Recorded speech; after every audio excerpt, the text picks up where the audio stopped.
Good morning, I'm Jim Cherricani. Bill Rapley is off today. Former Superintendent of State Police Brendan Doherty is a Republican running for Congress in Rhode Island's 1st District. Right now, he's trying to unseat incumbent Democrat David Cicilline, but it looks like Cicilline is going to be facing a primary from Democrat Anthony Gemma. This is Doherty's first try at politics. Will he be able to upset the incumbent, or will he be facing Anthony Gemma, a moderate Democrat who ran for the seat once before? Brendan Doherty is our guest this morning on 10 News Conference. Thanks for joining us. Jim, thanks for having me. I want to start off talking about Afghanistan. That's been in the news this week. You've heard about the sergeant who went on a shooting spree, killed 16 people, men and women. He's going to be transported today. We're taping this on a Friday to the United States. Yes. It has prompted some to call for an even earlier withdrawal from Afghanistan, earlier than the president's timetable of 20. What do you think? Do you think we should get out of there sooner? Well, I've said all along that I believe we need to listen to our military leaders, and we need to listen to Leon Panetta and the plan, the strategy. But I also believe it's time. We've been there for so many years now. It's time. We're there to build governance, and we've helped effectuate that to some extent. But the Karzai government has not been always supportive of us. And this incident that you're referring to, that should not have a reflection on our troops. We have the best and the brightest military in the world, and we need to support them. In the New York Times this morning, this sergeant has a lawyer, and the lawyer said that this military guy was drinking. He was under a lot of stress. This was his 4th tour of duty, 3 in Iraq, and I think 1 there, 2 and 2. Some have been calling for these troops that we deploy to serve less tours, 1 or 2 tours, because the stress on him, his family, would you favor something like that by limiting the tours, especially of National Guard people? Yes, I absolutely would support that. I have a nephew who's in Afghanistan, and I understand the stress that they're going through. And I've talked to several young men and women that have come back from Afghanistan that were employed by me when I was superintendent of the state police. I understand that stress. But aside from that issue, we need to bring our troops back as soon as possible in an orderly fashion. I believe so. I believe so. I believe we've accomplished quite a bit in Afghanistan, and we could be there for another 10 years and not accomplish any more than we have right now. So let's bring our American troops back in a safe and orderly fashion without reporting a date certain to our enemy.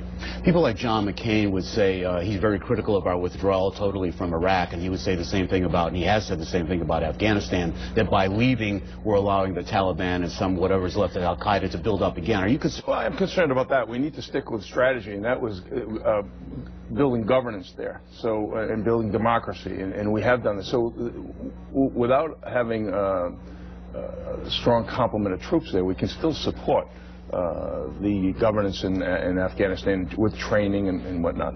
Another topic, certainly in the presidential primaries, the Republican presidential primaries, is this issue of contraception and the president's plan to force employers to make sure the insurance companies of those employers provide contraceptive for all their employees. In an interview, I think about a week ago, that you did with a reporter, and I don't know who it was, you were quoted as saying, "I'm in favor of birth control, and I'll have more on that later." Well, it was later, and you're here. So when you say you're in favor of birth control, what do you mean? Oh, here's my point that I tried to make. As it relates to the federal government dictating the Catholic Church and charities and schools should have to support birth control, I think it goes beyond contraception. That then is a religious issue, and that comes down to freedom of religion. And I believe this administration has erred in taking on that fight. And I believe that the Catholic Church, it's not just about the Catholic Church, it's the Muslim community, the Israeli community, any religion should not have a government interfering with their religion. But as for the other issue, it's with the private sector should be able to have an opt-out. That comes down to the Blunt Amendment in Congress, and I would have voted against that. I'm not opposed to contraceptive use. Mm-hmm. Okay, so that's what you meant by you say I'm in favor of birth control? I'm not opposed to contraceptive use. Okay.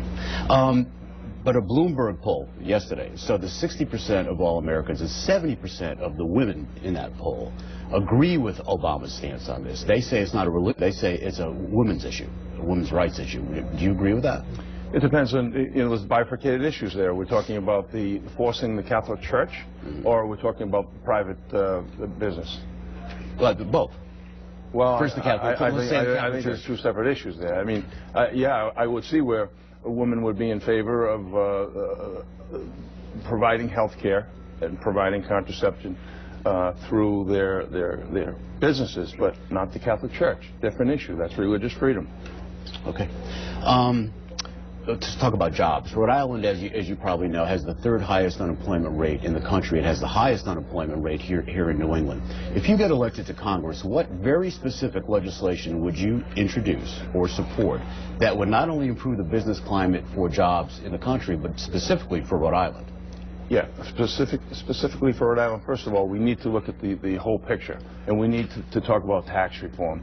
And I talked about this last week in another interview when I talked about Bush tax cuts. We need total tax reform, and within the framework of our tax reform, we need to take the Bush tax cuts and incorporate that, because we need to look at the hard-working middle class that are working so hard to raise a family, to educate their kids.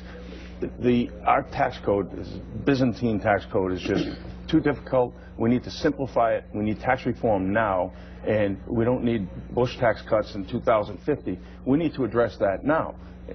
So we need to take our corporate tax rate down.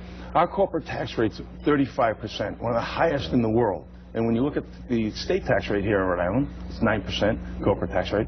So really, you could say that we have, for our business community, we have one of the highest taxes in the world. We need to roll a red carpet out for our business community, be cheerleaders for our business community. That will grow jobs if we're able to put the tax rate down. And by the way, we need to look at the individual tax rates too and bring the marginal rates down.